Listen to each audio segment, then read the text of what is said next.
You're a failure. And that's okay.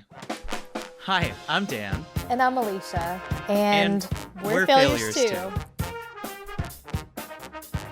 We take a walk back through people's failures and relive the mistakes they made so we all can have more clarity in how to be a better human. Hello and welcome everyone to another hilarious episode of the 2020 Perspective. I'm going to be one of your co-hosts today. My name's Dan from Learn to Scale, and I'm joined by my co-host, Alicia. Hey, Alicia, what's up, girl? Hey, Dan. Hey, everyone. Thanks for joining today. I am Alicia. I am also a co-host for the 2020 Perspective, a podcast where we talk to people about their failures and what they learned from it, how their perspective shifted, and so that we can all learn a little bit more about how to be a better human from other people's big fat failures. Oh, yeah. I mean, I just get my jollies talking about failure, and it's probably unhealthy, but, you know, macabre obsession with failure. Let's talk a little bit about some creativity and failure. Yes. So, we got connected to an expert here, a keynote speaker too, about a keynote speaker for creativity. So Alicia, you can get your jollies in our conversation. I will.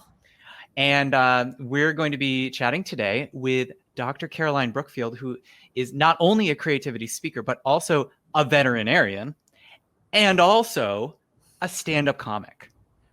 And she's putting together a book that's coming out in December around creativity, especially for the reluctant creative. And maybe we can poke her a little bit about what is a reluctant creative. Right. But she has some failures to share with us, including some failed businesses and maybe a failed fundraiser. But also, I'm excited for some jokes. So let's welcome to the podcast, Dr. Caroline Brookfield. Welcome. Thank you so much, Dan. Hi, Alicia. I'm so excited to be here. We're so thrilled to have you. Yeah. So why don't you tell us, hot take, what is your relationship with failure and creativity? Are you like dating? Are you kind of like going steady, looking to seal the deal? Like what's with creativity failure? I feel like it's like a long distance relationship, like it's hot and heavy and then, comes and goes. So, late night chats on the phone and then a few weeks not speaking to each other. Complicated. It's complicated. Oh, well, until you move in with failure, then you don't know what it's really like.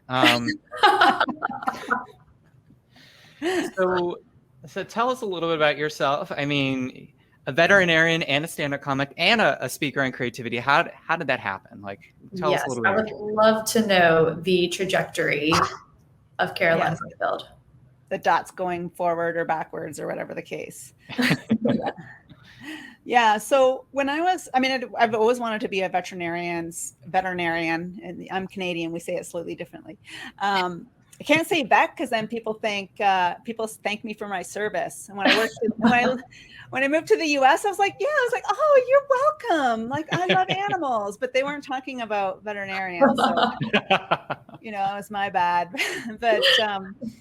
But I'd always wanted to be a veterinarian. Like I loved animals. So like when I grew up, it was like, what kind of flavor of professional are you going to be? I loved animals. Therefore I should be a vet.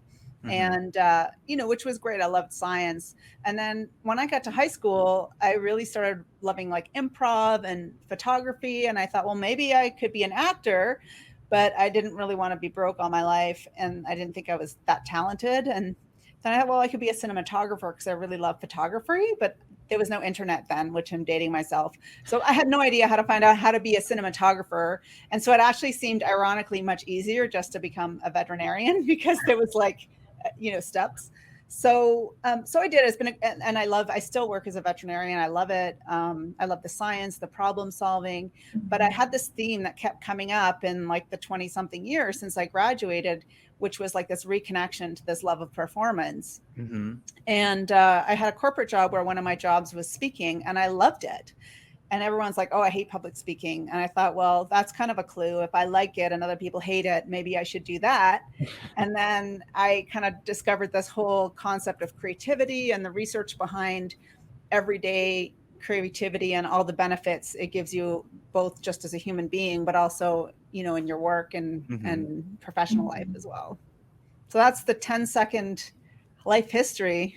Wow. Wait, no, I love that. So I must have missed somewhere when I was reading through your information and your website about the comedian part, which was a nice little, toss in there that I'm loving. But it all makes sense to me. You know how you feel this like draw towards performance, but you love the science, and then creativity brings a lot of that all together. So I can't wait to hear more. Not to hijack your story. No, my story was over. That's perfect. And it's so true. Like, I think that you hit on a key point, Alicia, which was when I was in high school, I was like, well, I have to pick. Like, I have to choose science or creative or art of some sort, performance. And what I've realized now is that you don't have to choose. Yeah. And people feel like they have to put themselves in one camp or another, and it doesn't have to be that way. That's kind of my... That's interesting, because I hear a lot, or I've heard a lot lately of people, because I'm working on kind of like narrowing down my brand and what's my, like, as a fellow speaker, like, what's the thing, that I talk about. So I'm not all over the place, the jack of all trades. And people keep saying to me, stay in your lane, stay in your lane. And I hate that. But I get it. But I also don't want to stay in my lane, because I want to be able to do a lot of different things. So how do you tell someone who is a high school student or who's choosing a path or making a big decision to stay focused when, as humans, we are creative, and there's lots of messiness that comes along with it? Yeah, I know what you're saying. I have that same struggle, Alicia, where people are like, pick a niche. And what do you call a niche? Do you say niche or niche? We say niche. I say niche. Yeah? You say niche too? Okay, I've heard some people call it niche, and it drives me crazy because I'm bilingual. I speak French and English. And so niche is the way I like to say it. So I'm glad we're all on the same niche team. This is a niche podcast. We're a niche house, yeah. Right. But I totally agree with you, Alicia. Everyone's like, pick an area and focus on that. And I think there's something to be said for being consistent. Like when you're talking about branding, like I think it's important so people don't say like, she did this one day and that the next, and they're totally different.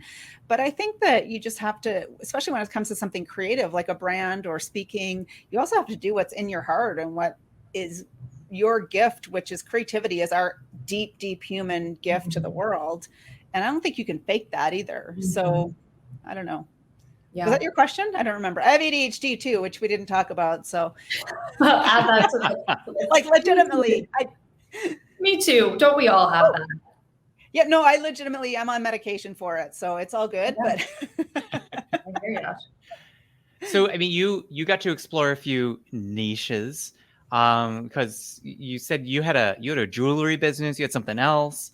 So tell us about some of those kind of experiments. We'll call them experiments because they didn't ultimately work out for you, did they? No. Well, I mean, like we were saying before, like what does workout really mean? I started a business. So when I'm a vet, I do what in the US, they call it a relief vet. So I'm like a substitute teacher because I don't like commitment. So I'll go somewhere for like a day or a week and then somewhere else. And I'm self-employed. And people would call and say, well, can you work? And I would be busy and they'd be like, I'm so stuck. Do you know anybody else? So I thought, well, here's a business. I'll connect people who need vets with vets who want to work. And I did that for many years and it was like a side gig. But what I realized is sometimes if you're the first person, and this was like 12 years ago or 13 years ago now, and there wasn't really such a service in veterinary medicine. And so vets didn't want to pay for it and they didn't understand it. And it just it didn't make money. They wouldn't honor the contractual agreement. So it just became really frustrating. I got irritated with it, but it was like, I hired someone to help me and it made enough money that it paid her salaries. So it was like, whatever, we'll keep it running. But I finally closed that because I felt like the energy, just that, even though I wasn't doing a lot on it, there was an energy it was drawing from me. So Mm. I closed that business. So what I talk about and when I'm moving forward is, okay, so I figure out what people want, I figure out what they need and what I'm good at or what I can do. But I kind of always forget this, like what people are willing to pay for section. Oh yeah, that's a part of it, isn't it? Right? They pay you money, like that's a thing people do. Yeah. Weird. And I'm not motivated by money. It's not what drives me, but there's a reality to, if I'm spending 40 hours a week on something and, I'm not bringing any income, my husband gets a little stabby. So figuratively, not literally, but, and then so I had this whole thing with this business, which was a service business, and it kind of annoyed me and it wasn't working out. So I thought, well, maybe I should sell a product. Like that might be so much easier, right? The grass is always greener. I want to be an entrepreneur, which I know you speak a lot about. So I thought I'll sell something. And what should I sell? And what do people like? They like their pets, and that's what I know about. And maybe I'll make a leash and collar where people can like customize it with like, I go to the beach with my dog, or like little pictures. So they have like a real personal collar. Oh, so so then cute. well, I thought it was a great idea. So then I was like, how do I attach something to a collar or a leash? And then that led me into like experiments in my basement. And I came across this jewelry called snap jewelry, which is like, it's like a button that snaps into, so you have like a necklace. I should have worn some. I would have been really smart. So well, for people listening to the podcast, they can imagine this. So just be vivid. Yeah, be vivid. I will be disturbed. So imagine like a necklace or a ring or a bracelet, but instead of like having a gem on it, it's got like a little socket, like a winter jacket socket, and then you can snap, like you put in little buttons so you can change it out, the color or whatever. I thought it was great. And so I thought, well, why am I trying to make this leash so complicated? I should just sell jewelry. People sell jewelry all the time. This jewelry is nice. So that's kind of how that started. How did it end? It's a failure podcast. That's good setup. Let's get to a good well, I was pausing because I was making sure I wasn't like just like going off on this whole long story that nobody cared about. So so it started with that. And then what I loved about it, and it comes back to what you were talking about, creativity and failure, is there was so much of that was so stressful. Like here I am, I can like save animals' lives, but I went to one of those wholesaler conferences where all like the little stores come and choose the supplier they want to sell. I was freaking out because I had no idea what to expect, how do even people make an order, how much will they order? Like it was crazy. So I jumped right in and I did a bunch of things like that. I was a distributor for a lot of local stores for jewelry, sold it online, did like basically top to tail of the marketing and everything else. And I learned so much and hired some business coaches along the way who were actually instrumental in helping me get to where I am now. And I really loved building the business, but I didn't love it running it so much. Like, I got to fill an order. And, I don't know, like I loved buying the stuff and I loved creating the marketing and I loved talking to people, but I wasn't so much loving, running the business. And it was making okay money, but not compared to the time I was investing. And it just got a bit boring, to be honest. So I did try to sell it. And that was an interesting story, like process. And then I finally just decided to close it. So interesting.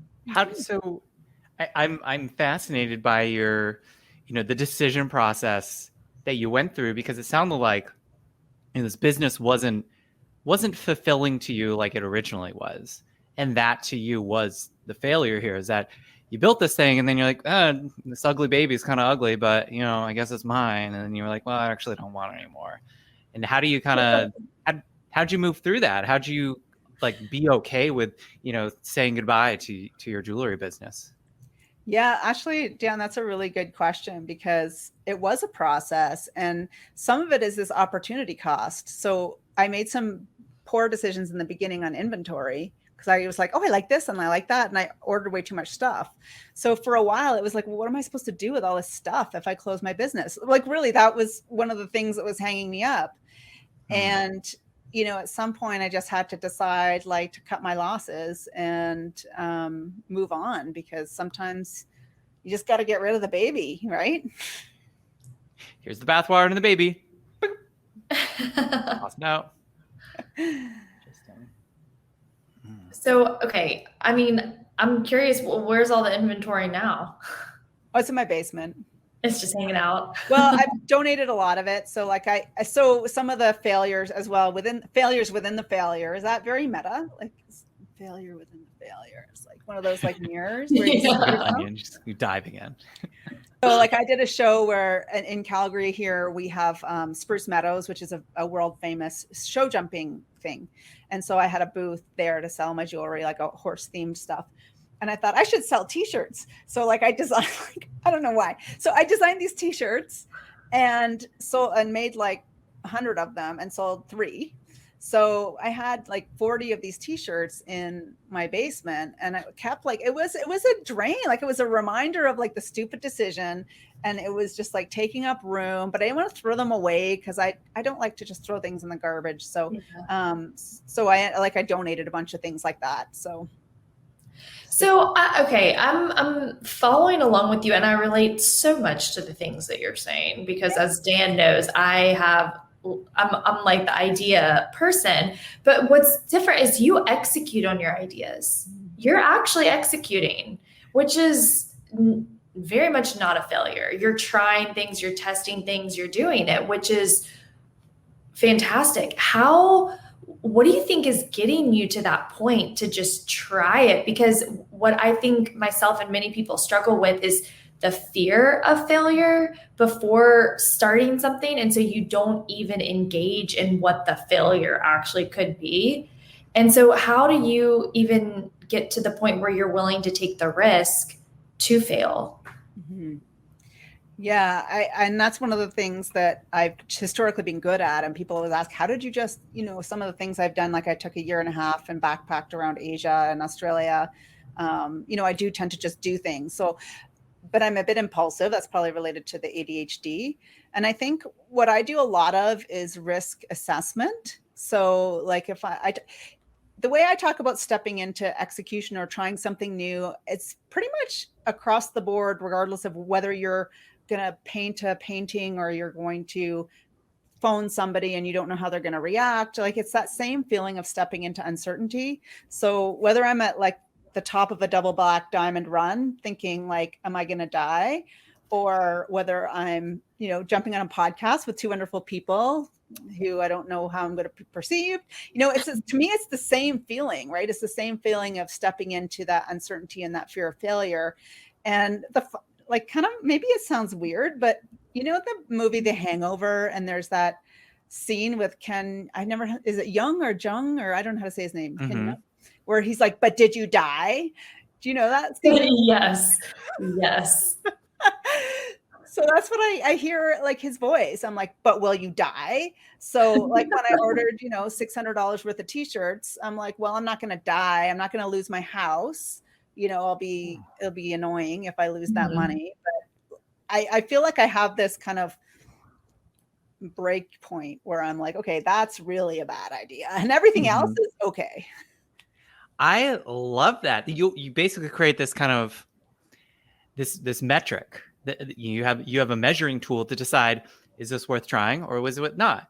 And if it doesn't kill you and it's not going to send you into financial ruin and lose your house, all right, then you just do it. That's so I love that. And I think that's something that a lot of people need to hear, especially with that, fear of failure. I think feeling like when you try something that your whole world is going to judge you and you're going to be permanently scarred and you'll be weighed down by your failure. But are you going to die? No, you're not. You're going to be fine. You're going to pick yourself and move forward. And that I think is resiliency right there. Mm-hmm. Well, yeah, because you can't build resilience if you never put yourself through anything hard, because it's rebounding from failure. So if you never fail, you can never rebound from it, right? Yeah, I like that. That logic checks out with me. And I think that's what helps. And I think that's where like my analytical kind of scientific brain helps, because it's a survival mechanism. We hate judgment. We feel rejection, like physically, as if we were being physically hurt. So as physical pain, because if we were excluded from the tribe at one point, we would die. So we're like programmed to want to fit in. But I think our instincts haven't caught up to the pace of the way things have changed. And so we're still stuck in this idea of fitting in, but it's really people who stand out that are the ones that are making the difference. And I think that's where it comes into like this whole idea of like turning on the brain.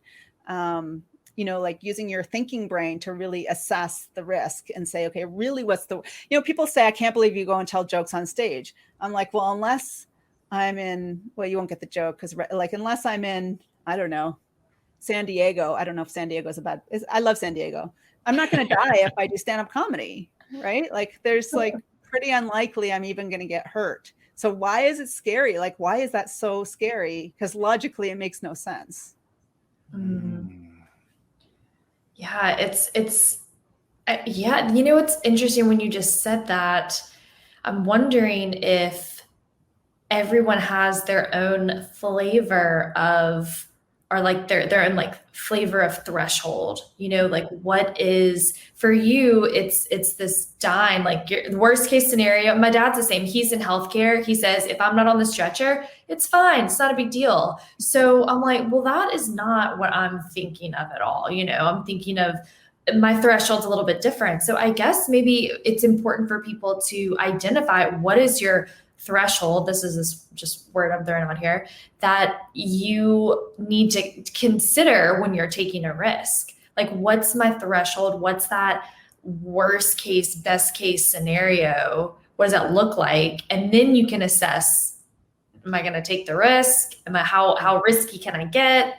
But if you don't know that, then you're just being blind and you're probably not even going to like try to take that leap of faith at all. Or jump into the risky thing. Yeah, I think that's a great point. And I think that your threshold probably changes, right? So if you have never spoken out in a meeting, maybe like speaking out in a meeting and then, okay, then I'm going to speak out like, maybe eventually do stand-up comedy, right? Because it's all like normalizing that threshold. And I think it depends on the context. So I'm pretty brave when it comes to things like being on stage or doing some like other risky things, but I'm not brave like when it comes to business. I feel like I don't know as much. I might not take as many risks. So I think I agree. Everybody's threshold is different. I think everybody's threshold is different, like in different contexts too. So I think you have to honor that as well. I don't think, I would never advocate for someone to just jump in and do something that they like make them panic, because that's not very helpful. Yeah. So I want to ask something that about your keynote. So you've been doing some speaking around creativity. People can hire you. You're a speaker about creativity. Do you remember back before you had your first speaking gig, what did the threshold look like for you before that, either putting yourself out there or booking that first keynote or going out to speak on creativity? Yeah, it was some imposter syndrome. It's a bit hard because I had a job for like 3 years where I was doing speaking. So the speaking part was never really tough for me, like for what I've been doing the last 3 years. I think my threshold was more, and I think especially most people can relate to this, is when I first started thinking I wanted to speak about creativity, I'm like, oh, there's a master's degree in creativity. I need to get that before I can speak about creativity. So for me, the threshold was being like, more of an imposter syndrome. Who am I to speak about creativity? Because I don't have credentials in that area. Got it. Interesting. So how'd you get over that threshold? Did you just like do it and be like, well, if it doesn't kill me? I think so. I actually think so. And then I also, through that process, did a ton of research. So I was also doing a certificate of professional management through the local university, which gave me access to the library. So like I would spend 7 or 8 hours on a weekend, because I knew that my course was going to be ending. I'd spend 7 or 8 weekends, not even reading the articles, Dan, downloading them. I'd be like, because when you lose access, you just get the abstract. And then I got a whole folder of stuff that I have acquired on my computer. Exactly. So I think I educated myself through peer-reviewed research and really just thought, and I do believe that you can educate yourself on many topics without going to school and having a credential. And sometimes that is even more valuable information. So there was part of me that believed that. And I think I just needed to go out and do it and realize that people resonated with my message and that I helped some people. when I started hearing people like emailing me like 6 months later and say, oh, I saw you speak. And since then, I've totally changed the way I approach my problem solving, and it's been great because, and so it's so validating. So I think that, that first 6 months or a year is tough. I don't know, Alicia, if you've had this experience where you're like, am I even making a difference? Do people even care? And then you start getting some feedback and it's validating. Do you have that too? Yes, all the time. Yes, to answer your question short, yes. And what's really hard for me right now is that I'm in a role where it's not using my strengths. Mm-hmm. And so I'm getting like negative validation, and like, I guess that's for me. I mean, I know we're not supposed to like get validation, but you want to know that you're making a difference, and that kind of gives you the energy to keep going and to do more. And so I've had the opposite of it, and it's just been taken away. So now when you brought up imposter syndrome, I almost feel like the depletion of energy in my role has given me less confidence and almost an imposter syndrome in the things that I was once really good at and that I was thriving and flourishing in. And I think because of COVID, and there's been like less of that, in-person connecting and speaking engagements and opportunities like that. I haven't been practicing as much. I haven't been out there as much. And so then it just kind of extrapolates into this bigger, who am I? Is this even what I'm meant to do? And I don't know if other people feel like that, but it's kind of like messing with me a little bit, Yeah, I think it's nice to see other people that are feeling the same way. But also it's painful. It feels very heavy, it feels very heavy. And it's like, are we going to ever get back to, or how do I take action to get myself out of it, to get back on track and replenish that energy? It takes like even more, I think, effort to get over the hump of, now I need to like really kick this speaking gig out of the park, and it'll give me energy to do the next one. But it's more than it was before, I would say, COVID, and personally this role that I'm in. So. Yeah, I definitely feel that, where you have these low points. You're like, why am I even doing this? Where I spend like 30 hours in a week building presentations and networking, and it's kind of like, it's a long game. So it's tough. So what I struggle with is, that picture of the guy, like, digging the tunnel, and he's like this far, and they're like, this is the difference between a success and a failure, is the guy that like hit the pickaxe like 2 more times or something. I'm like, when do you know to just like cut your losses, like I did with my jewelry business, and just be like, no, I'm done. This tunnel is done. I'm no longer on this tunnel train. So I struggle with that too, Alicia, this idea of like, persistence and push through the difficulty and get to the other side versus like, okay, this is not working, let's pivot. So I don't know what you guys think about that.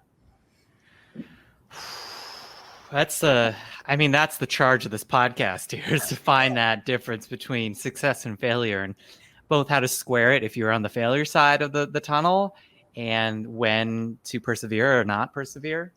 I think it's really a Goldilocks zone, and you don't find it until you've overexerted yourself and underexerted yourself.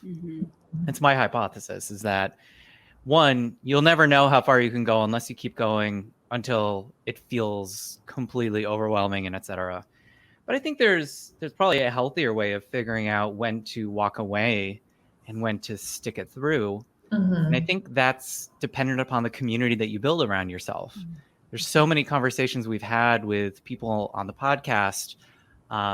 Chip in particular, Chip Baker was one where he built a community around him, which, even though he came across failure, the community lifted him up, say, hey, you can keep going. You're almost there. You're so close to the end. And opening yourself up to vulnerability and saying, like, I failed, but I would love some help, or I need some guidance, or I don't know if I can keep going. And the community is there to catch you and carry you forward. Yeah, I love that. That's the community. Community is so key, for sure. That makes sense.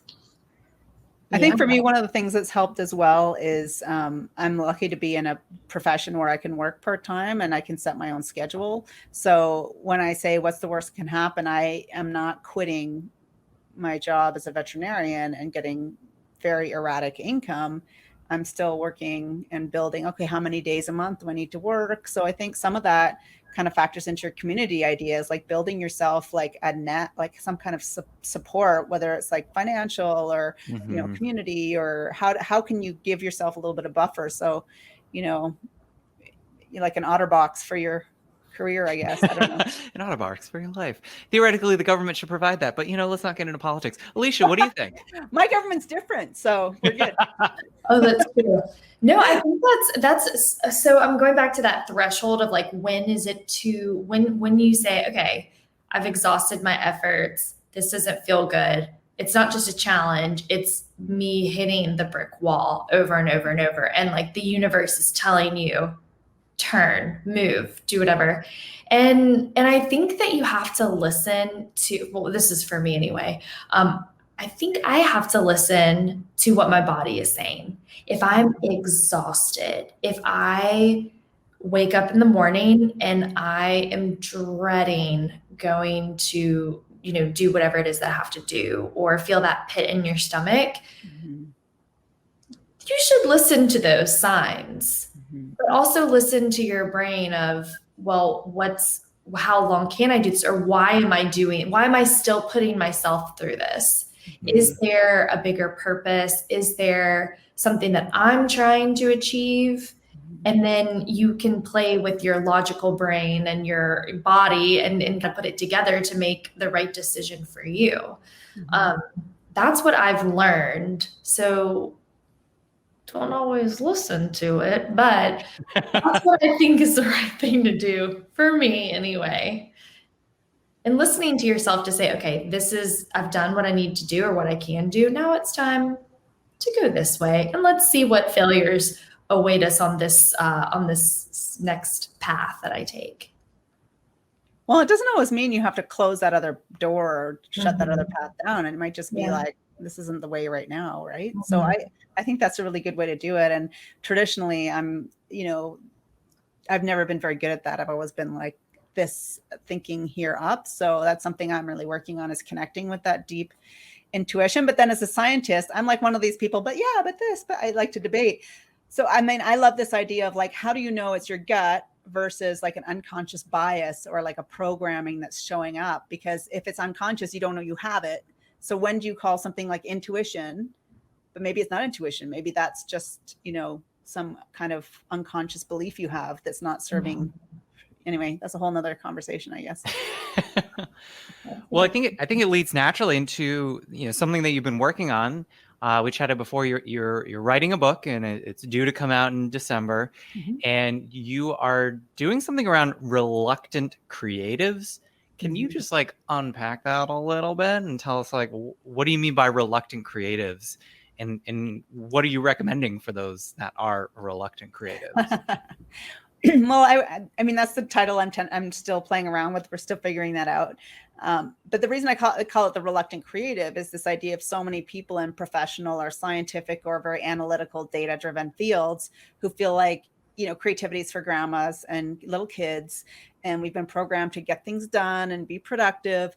But when you see the writing on the wall, all the research from, people like World Economic Forum and Adobe and Ipsos, people are going to we need creativity the next 5 to 10 years to even survive in the workplace. One stat I think from World Economic Forum is by 2025, which is not that far away, it's like 3 and a bit years, we're going to lose 85 million jobs, and we're going to have 97 million new jobs to replace those 85 million. And, we're moving towards a gig economy. I can never say that, gig economy, where I'm going to find my own word for that because I don't like that word. But where people are expected to jump into a role and rapidly learn a skill and then shift and pivot. And so for people who get to a place in their career where most of us do, where we feel somewhat competent and we're not used to failing, we're not used to learning something new, we're not used to being bad, or those effing first times that Brene Brown calls. If we're not used to that because we're not used to engaging our creativity, then we're going to become obsolete anyway. So my message is that you need creativity, but luckily you already have it. And I compare it to breathing. So someone might say, I'm not creative because I don't paint, but they build this amazing pivot table that helps them do their job better. Well, that's creative, and you just don't call it that because it's not artistic, right? Mm. So I think it's part of it is just having people accept that it's not a bad word. It doesn't mean you're a hippie, that's like painting, something in the basement or something. I don't know. And that it's part of being human, just like breathing. So I compare it to breathing because everybody's breathing who's listening to this podcast, right? I'm assuming. Hopefully. If not, then they're not very good at subscribing. Exactly. You don't care about them anyway. Well, whatever. But like you could go to a yoga class and learn how to do breathing or box breathing for anxiety, so you can breathe better, but you still already know how to breathe. So I feel like creativity is the same way. I think we need to change the language around what it means. And I think we need people to start learning that it's okay to express their unique creativity, and we're not going to kick them out of the tribe for being different, right? Yes. Mm-hmm. Yeah, we had I love this, the reluctant creative. We had a conversation with another creativity expert, and she interviewed hundreds of people around in different roles, from an accountant to a true artistic creative and everyone in between, and came up with 5 strategies on what makes people creative or successfully creative. And it was really interesting. And, I see some parallels between what you're saying and what she was saying. Is we really think, a lot of us, about, I'm work full-time for a tech engineering company.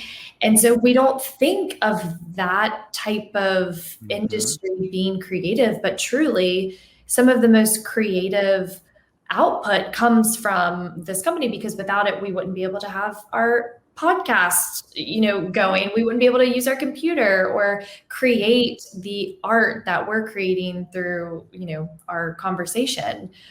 So it's really interesting perspective. Yeah, and I try not to get too complicated because I don't like complexity. I'm pretty simple.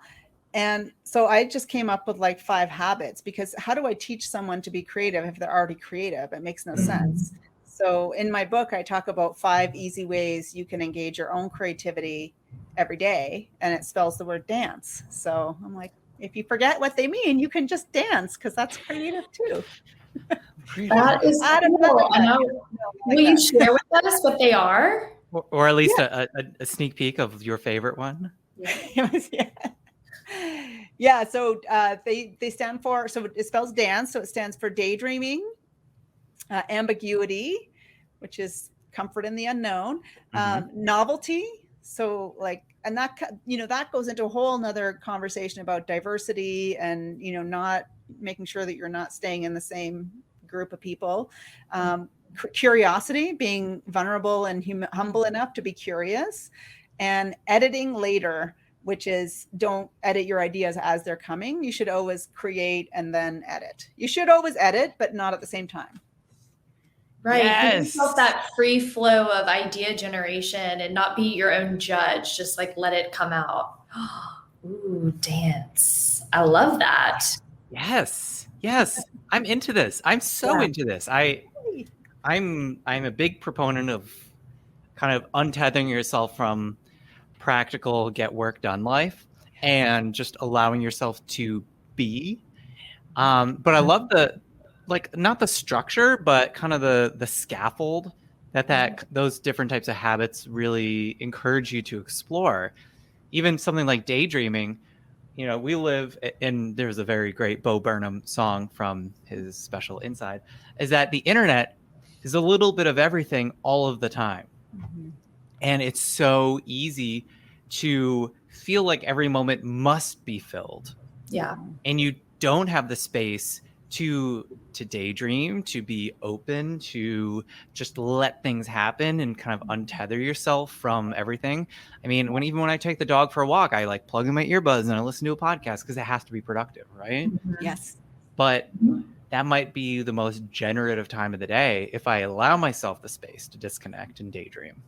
Well, apparently you disconnect 30 to 40% of your day anyway. You just don't realize it. So you might as well make use of it and daydream more effectively, which you can do.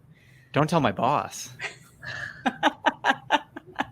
You'll be a 30%. You'll probably be a 30%er, so you're okay, not the 40. I have very structured daydreaming. Yeah, that's true. How do you daydream more effectively? Yeah, so that's a really good question. So I just read an article recently where they did some research on daydreaming, and they found that people who daydream more weren't necessarily creative, which is a little bit counter to what I've been saying. So I didn't like that. But there's more to it. So people who daydream. So when you talk about daydreaming, we can ruminate, right? So some people will consider it ruminating, like, oh, that deck material or whatever. You started the deck material. Dan's having some deck issues. I'm having some real deck issues. I've heard about Lowe's and Home Depot and all things. Yeah, well, it's not good. Yeah. Okay. All right. Back to you. You could daydream about that, and you could ruminate about that, which is not really helpful. Or in the study where they talked about the people who were most creative were the ones that daydreamed and had like fantastical daydreams, like not just daydreaming about like, what should I have for dinner, but like, what are the incredible lives I could have if I lived in a different universe kind of things. So I think that kind of daydreaming and what a lot of people say is you should think about a problem that you want to solve and just like let it sit and then daydream, as opposed to like, just churning thoughts in your brain. There's a system in the brain called the default mode network, which fascinates me because they found it by accident. And it's what happens when we're thinking about nothing. And what happened was they were trying to compare two conditions in this functional MRI where they could see, the brain moving, like the brain blood flow moving. And they needed a control. So they're like, well, just think about nothing and we'll have this task and then that task. But what they found was when they told people to think about nothing, their brains were extremely active in ways that they hadn't even seen before. So just because we feel like we're doing nothing doesn't mean we're not doing nothing. It could actually be the hardest work. It's just, it doesn't feel hard. Mm-hmm. Interesting. My counselor says the same thing to me. She says, this is a quote from Buddha or something, when make your mind a blank canvas and the answer will come. Which is the same thing. And you know what? I find this to be one of the most challenging things to do. It's so simple, but I'm not gonna say I can't, but it is very difficult to really make your mind blank, to not think of anything and do less. As soon as I do that, the to-do list and all the things that I'm trying to find solutions to just start piling on top. Do you have a way, or Dan, do you have a way to make your mind blank or to think less about something? Well, I have something to say on that. I have a lot of things to say about that. So let's hear it. So I meditate daily, and I used to hate it because I was like, I am a crappy meditator because I have all these thoughts. And then I listened to this guy, is it Jack Kornfield? And he's got the most like voice, like, fall asleep voice. But it was like an epiphany for me because, and I've heard this, talk about another place like 10% Happier by Dan Harris. You should read that book. I just read that one. That's a great book about meditation. The goal is not to make, I don't know what your counselor's, context was, but the goal is not to make your mind blank. The goal is to bring your mind back to the present moment over and over and over and over again. Like, even if you're like, a monk, you still have those thoughts. You just catch them sooner, is my understanding. Yeah. And the analogy he used was like a puppy. If you're teaching a puppy to sit and the puppy gets up and runs away, you're not going to like beat it. You're going to hopefully bring it back and tell it to sit and stay, and it's going to run away. And the more you do it, the longer the dog will sit and be calm. But you'll never get a dog that's going to sit there the whole time, because that's just not what happens. Mm-hmm. So I don't know if that's my opinion on it. I think that this idea of making your mind blank is unrealistic. And I think it's like it sets us up for failure every time we try to meditate and think mindfully. So I think if you think of it more like a puppy, it'll be easier to achieve that. Like sometimes I usually meditate like about 10 minutes in the morning. And sometimes the alarm goes off. I'm like, oh, well, what was I doing? I was supposed to be meditating and my mind was gone. But the more I do it, the easier it is to catch those thoughts. So I like the thinking about the puppy more. That intrigues me more anyway. So thank you for that. When you meditate in the morning, is it right when you wake up and you're laying in bed and you're or do you get up and you're sitting somewhere? How do you do it? I'm just trying to get a visual because I've tried a couple different ways, and I know it would be really beneficial for me and my mindset to do this, but I'm just trying to get some tips on what's works for people. Yeah, I think what worked for me is to set low expectations at first. So just to do whatever I could, like even if it was 1 minute.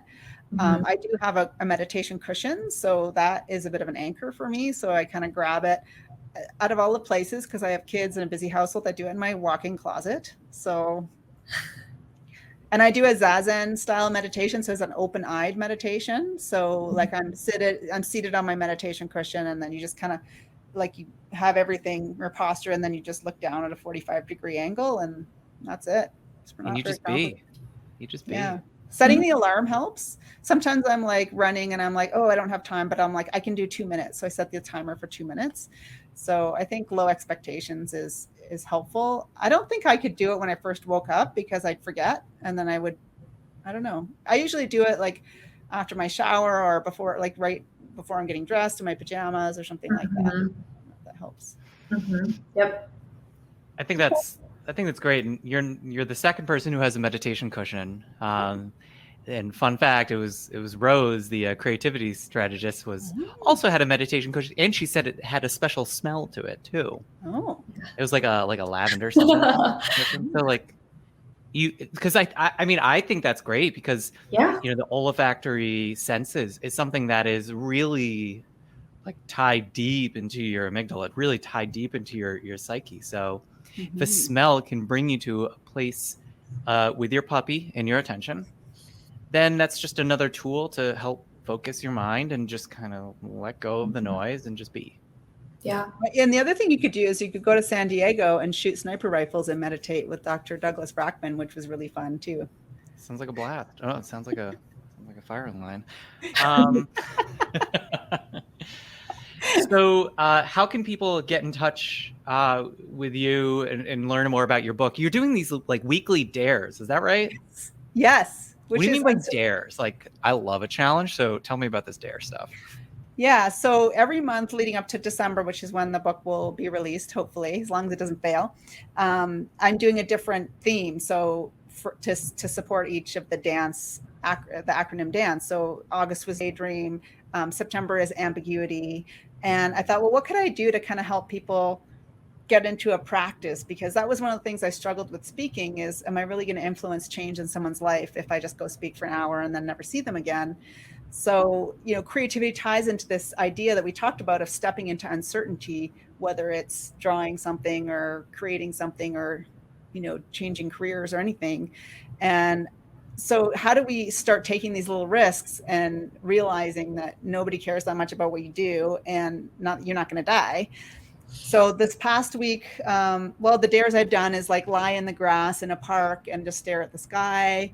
One of them, which one of them? One of them is like walk around your town or your office and imagine yourself 100 years in the future or 100 years in the past. Oh, I like that. Say hi to people like, howdy, ma'am,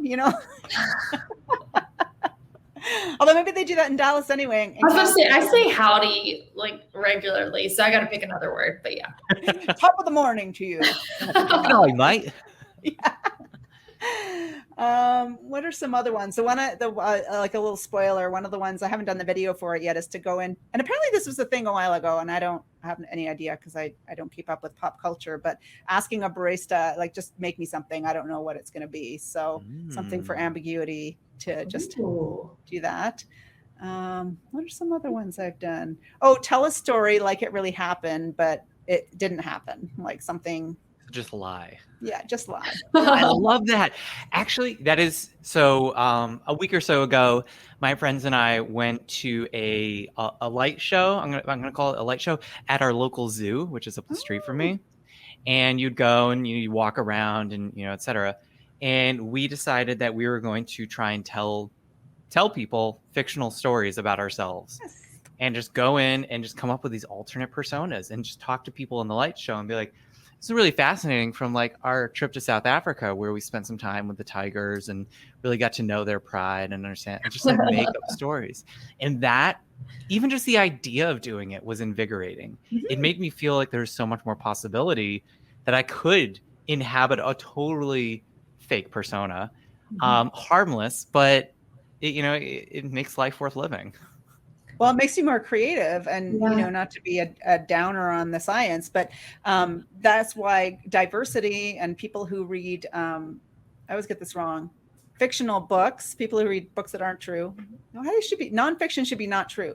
Anyway, fictional books who inhabit somebody else's persona and who can see, or CEOs who have lived abroad are more creative because they can see things from different perspectives. So what you're saying about even the idea of inhabiting somebody else's persona, like you can even see on your face how much open possibilities and how enjoyable it was, right? Yeah. That's good. That's cool. I'm into it. So how can people find more about you? Like, where can they find more information about you, your upcoming book, the dares, creativity, etc.? Well, I have a website. Luckily, I got my URL. It's carolinebrookfield.com. So you can find a blog on there and a bit about my speaking, some videos. Through there, you can probably find my YouTube channel, which is where the dares and some of the interviews with non-creative creatives I have are on there. And I'm also really active on LinkedIn. So those would be the two best places to find me.